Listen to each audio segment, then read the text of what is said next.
running commands. Now, as I said, whenever you are working with something similar to PowerShell, like PowerShell is what? It is there is no GUI, it is all CLI mode, where you depend on running commands completely. You need to know the command, then only you can run the command. So in this topic, we will discuss about how to find commands. First, we'll discuss about the structure of the commands in PowerShell.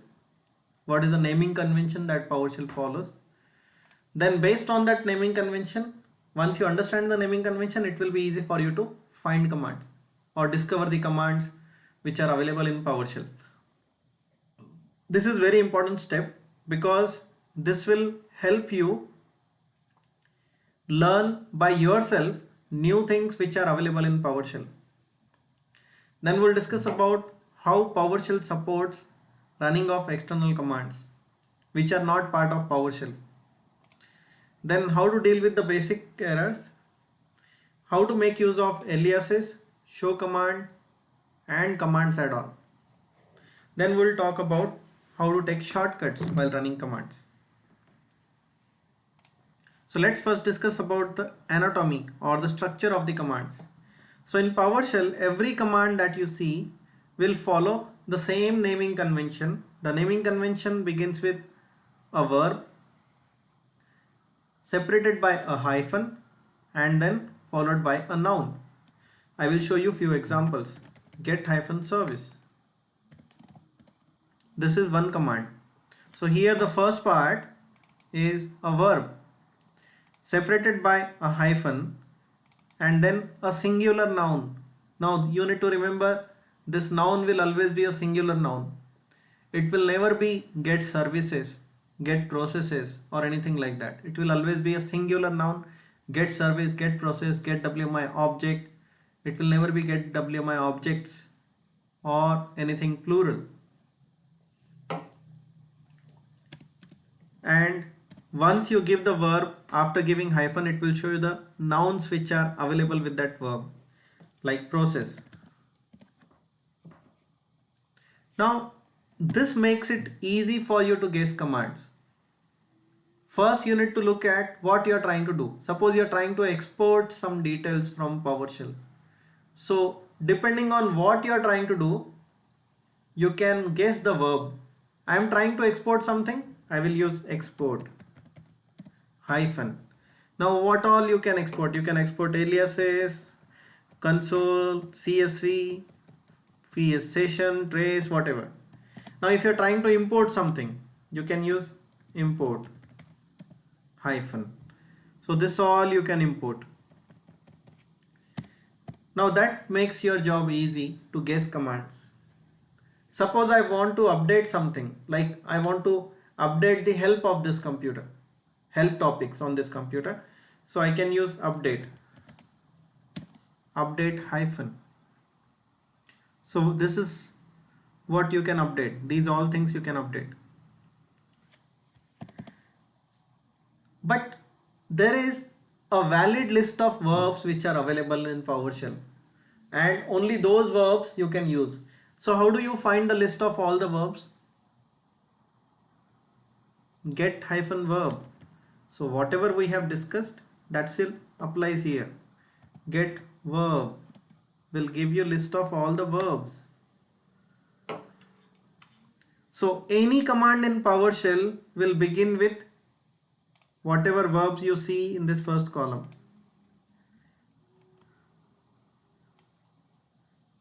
It will either begin with add, clear, close, copy, enter, exit, whatever. These are all valid verbs in PowerShell. So half the job is done. Now one thing is sure, that every command in PowerShell will begin with any of these verbs. Now the second thing is the noun. Now noun depends on with that verb, whatever you are trying to do, what you are trying to do. Like I want to find the help or get the help, I will use get hyphen help. Help will be the noun. Now there is no command as get hyphen noun, but using get hyphen command, this is the command which will help you find any command in PowerShell. You can specify hyphen verb and specify a verb, like I want to use unblock as a verb, and see what all commands which begins with unblock. Get command hyphen verb unblock will give me all the commands where the name begins with, where the command begins with the verb unblock, and it will show you all the names, list of commands.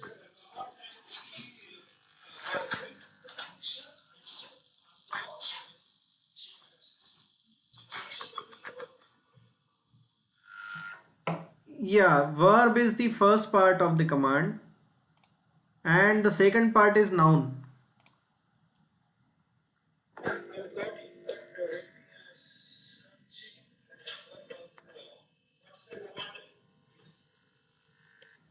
Here there is, okay, here you're talking about this one. Okay, this function means this command is available in PowerShell in form of a function. When you see something which is available as a commandlet, you can see the source code of this, but you cannot see the source code of a commandlet. We will discuss that later. When we will discuss about functions, that time I will explain you what is a function and how to see the source code of these functions. But whenever you see something as commandlet, you cannot see, this is close-ended, like de facto.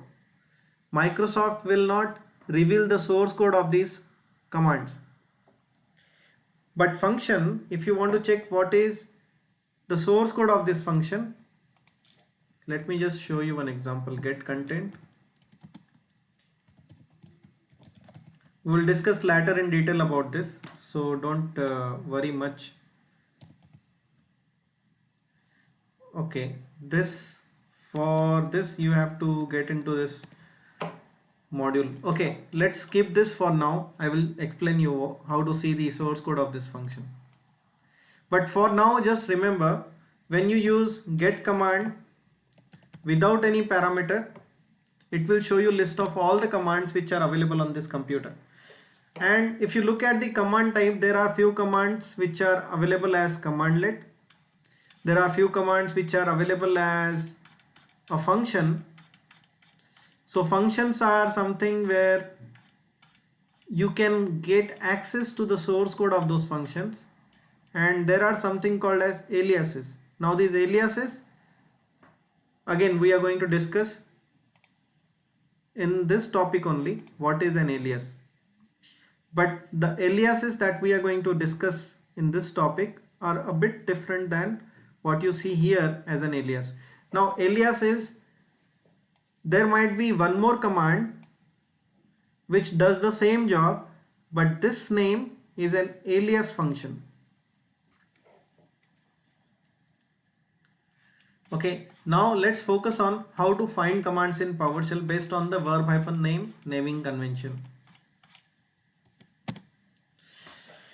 Okay, now when you know that what verb you are trying to use, for example, I want to use the verb as get because I want to get something. I want to read the details from the computer configuration. Then you can specify the noun part as well.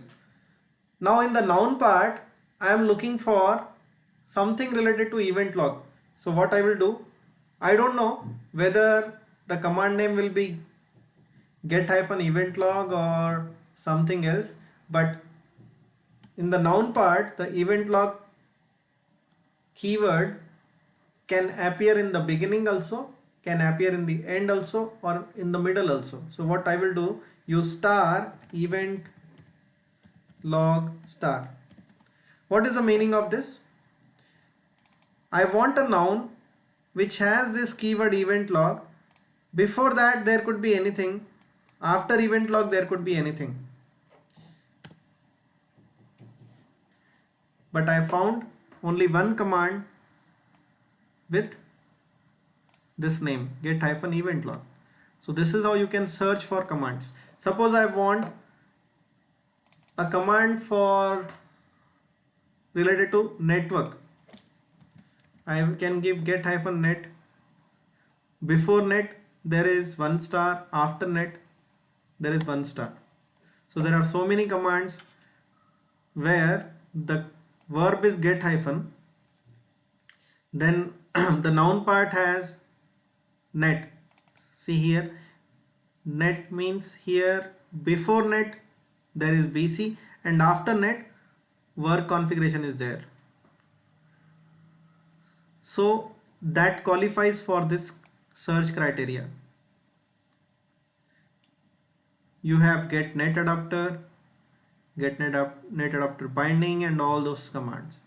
Here every command is either beginning with a net or it is having the net somewhere in the middle of the command. Now if you remove that first asterisk, it will show you only the commands which begins with net in the noun part and it might end with something else.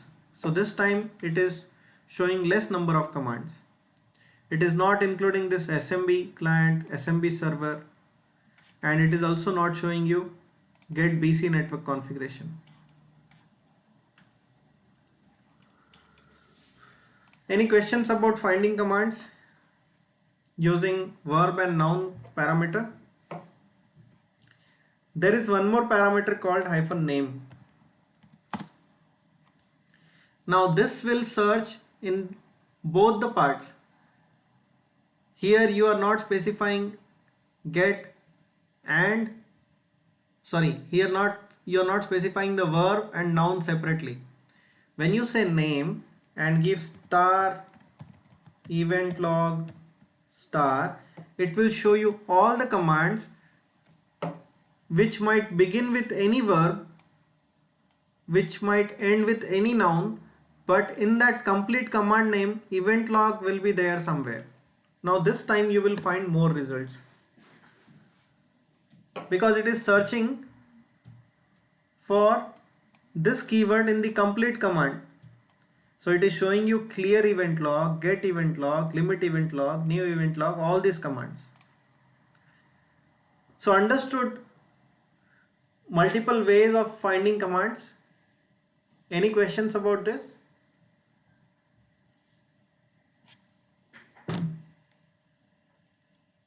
Are we all on the same page, team?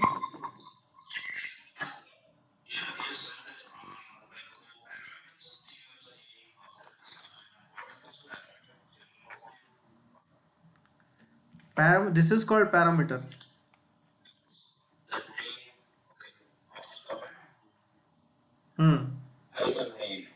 Yeah. Okay, let me explain in detail. So in PowerShell, whenever you are running a command, when you don't keep anything after the command, this is a command which will give you list of all the commands. But if you want to customize this command, you can make use of parameters. Now what is a parameter? These are the options that you can use with the commands.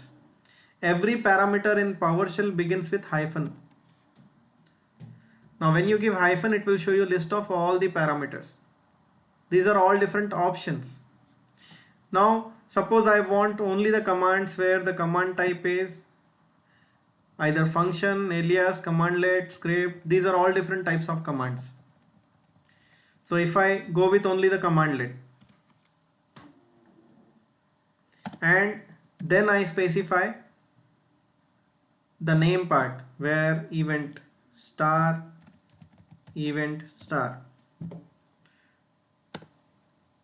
So these are all the commands where this keyword event might occur anywhere in the command maybe in the noun part, verb part, anywhere it will appear, but the command type is only commandlet.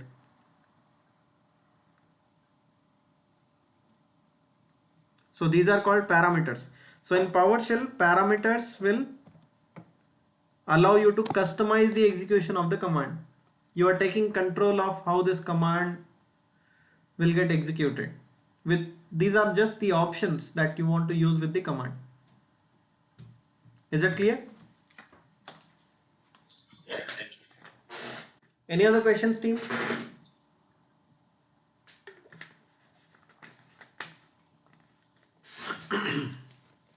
Okay. Let's move to the next topic, running external commands. So in PowerShell, you can not only run the commands which are available from PowerShell, you can also run the commands which are from the legacy DOS command prompt like ping. Now this is not a PowerShell command. What happens is when you hit enter, in the background it will start command prompt, run that command in the command prompt window and show you the results here. So internally this command is getting executed in the command prompt. This is not a PowerShell command. Similarly, ipconfig. This is not a PowerShell command. This is a legacy DOS command.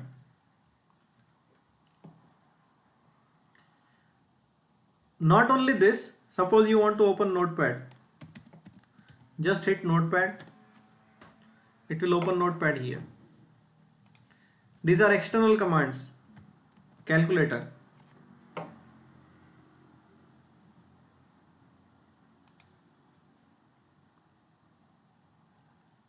So this is how you can run external command. Now if there is a command which does not exist, like test, so it will give you an error. But when you read the error, it is very clear what PowerShell is trying to say here. The term test is not recognized as the name of a commandlet, function, script file or operable program. That means there is nothing such as test which exists. But when you are running a command like get-service and give the service name as XYZ, again you will see error. Cannot find any service with the name XYZ. Now these things are self-explanatory. Usually when you look at the errors in PowerShell, the errors are self-explanatory. You don't need to worry much about the errors as of now, because we are just looking at the basic kind of error handling, understanding the errors. How to do proper error handling throughout a script, that we will see later. Then comes aliases. Now those who are coming from Linux background, when you run this command ls, it will show you the list of files and folders. Those who are coming from legacy DOS background, when you run dir, it will show you the list of files and folders. Now those who are coming from some other systems, whatever is the alias available for showing the list of files and folders, these are all aliases for the actual PowerShell command called get-child item. This is the original command, but dir, ls and all different other versions are the aliases which are defined for the actual PowerShell command, that is get-child item. This is the original command.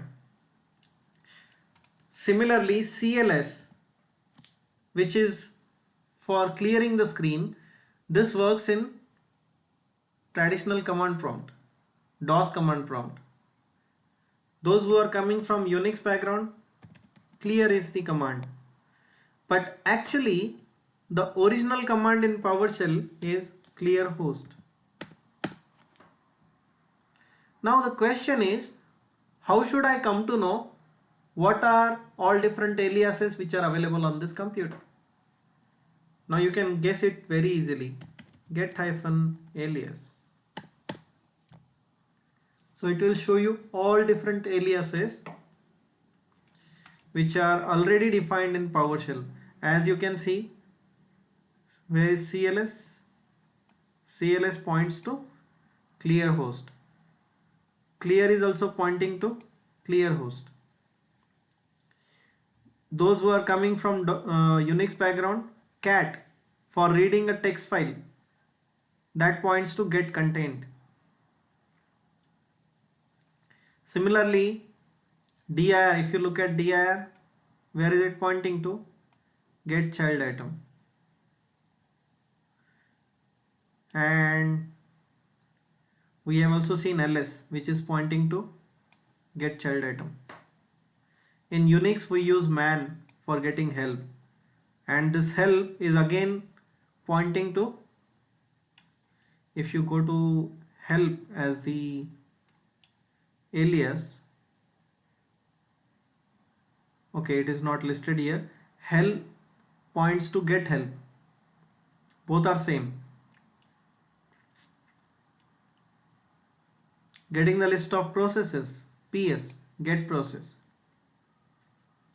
Current location in Unix, it is used as pwd. Now if you want, you can create your own alias. Before you create the alias, let me show you. Currently when I hit D, it doesn't work. But if I want to use D as an alias for getting the list of files and folders, I can use new hyphen alias. Name of the alias will be D and the value will be get hyphen child item. Now if I give D, earlier it was not working, now it will show me the list of files and folders. Similarly, I want to create another alias for clearing the screen called C. New hyphen alias, hyphen name will be C, and the action that it will take as a value will be clear host. Now hitting C will clear the screen.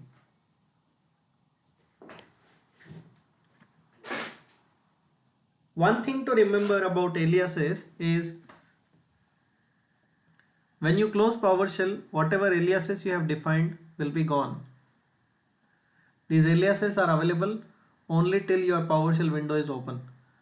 Now again, it is not a good idea that if I create suppose 20 or 50 different aliases, and if it is gone when I close PowerShell, I have to create those aliases again, right? But there is something called as export hyphen alias. Give the path as aliases.csv. So what it will do is it will export all the aliases that you have created into the CSV file. Now next time when you start PowerShell, you just need to import alias and use path as aliases.csv. But while doing this, it will show you a lot of errors because there are certain built-in aliases that we have seen like dir, cls and all.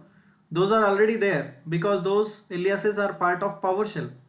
So when you are trying to import the aliases, it will try to write on those aliases and it will give you error that alias already exists. But the aliases that you have created does not exist, you have to import it. So what you can do is you can use error action as silently continue to suppress the errors and import the aliases.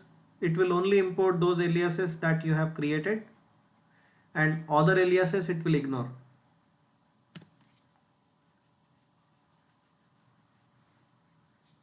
Got it? So this is how you can create your own aliases, export and import those aliases. Next is, as a beginner, when you are confused how to write a command, there is a command called show command. And here when you give a command like get hyphen service, it will show you a graphical window which will help you build your own command. You just need to fill up the values and it will generate the command line for you. For example, I want to connect to IT Pogo as the computer and I want to search for the bit service, the status of the bit service. So after I fill up these values, anything which does not have an asterisk, those are optional. Even computer name is optional. Name is also optional, but I am giving it just to show this example. After filling up this form, you have two options. Either run it directly or first copy it. You can then cancel, then do a right click and paste, or you can run directly from here.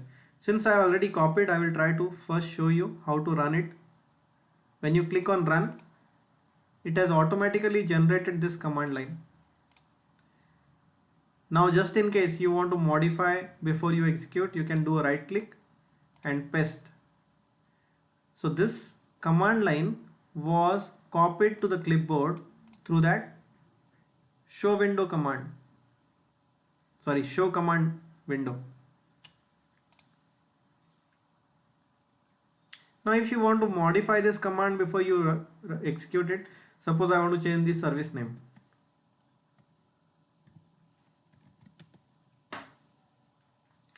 Now this will help you avoid mistakes in the beginning while typing commands, because sometimes as a beginner you will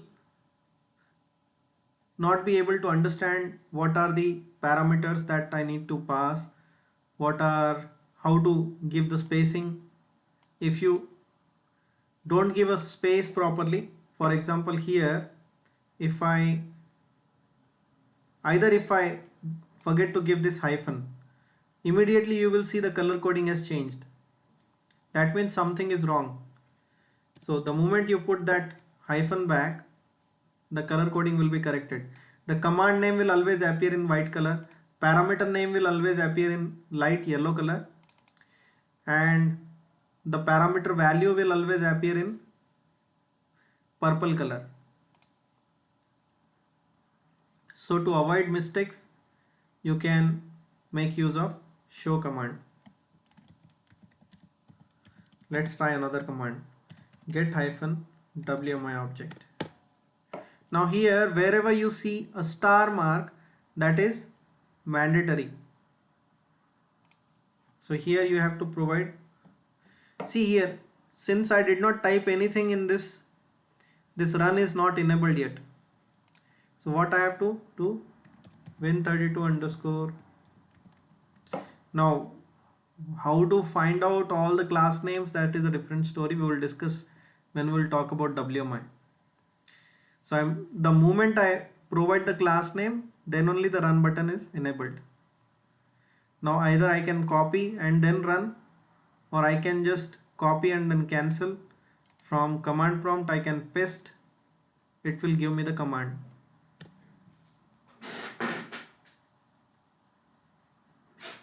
Now there is something similar to show command called commands add-on. Now this commands add-on here, based on different modules you can search for the commands. Again, we are not going to discuss about modules as of now, but suppose you want to search for a command, get hyphen WMI. The moment you type, it will eliminate all the non-matching results, keep only the matching results. When you click on this, it will show you the same form. The only difference here is instead of cancel button, you have insert button. Now with insert button, you don't need to copy and paste. It will directly insert the command there on the command prompt. Let me show you. Win32 underscore BIOS. When you click on insert, the command is inserted here. Or you can still copy, do right click and paste, or directly run from here. Any questions about show command and commands add-on?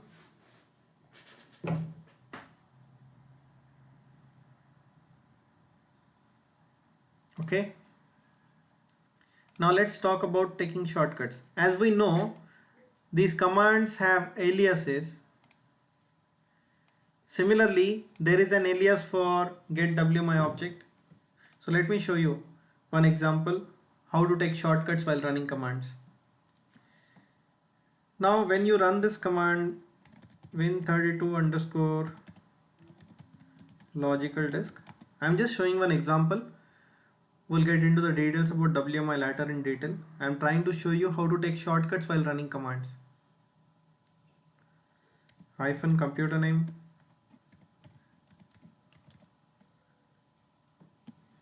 okay, it is showing me the list of logical drives which are available on this computer. Now the same command can be executed by using the alias for this. There is an alias called gwmi. Hyphen class you can skip because it is a positional parameter. Again, what is a positional parameter we will discuss in the next session. For now, just remember you can skip giving hyphen computer name, hyphen class. And instead of typing this computer name completely, you can just give co and the value of that computer name. It gives the same results. But I don't recommend you taking shortcuts because you have IntelliSense, you have tab completion. Why do you want to? Because when you are using shortcuts, there are chances of making mistakes. So as a beginner, don't try to take shortcuts. Use IntelliSense and tab completion. It will again save your time. It will avoid any mistakes. It will help you type the command faster than this with tab completion and IntelliSense without taking shortcuts. So that's all about finding and running commands. So as part of this, we have seen the structure of the commands, how to find commands using the name or the verb and noun naming convention, how to run external commands, how to deal with the basic errors, how to make use of show command and commands add-on, and how to take shortcuts while running commands. Let me stop the recording.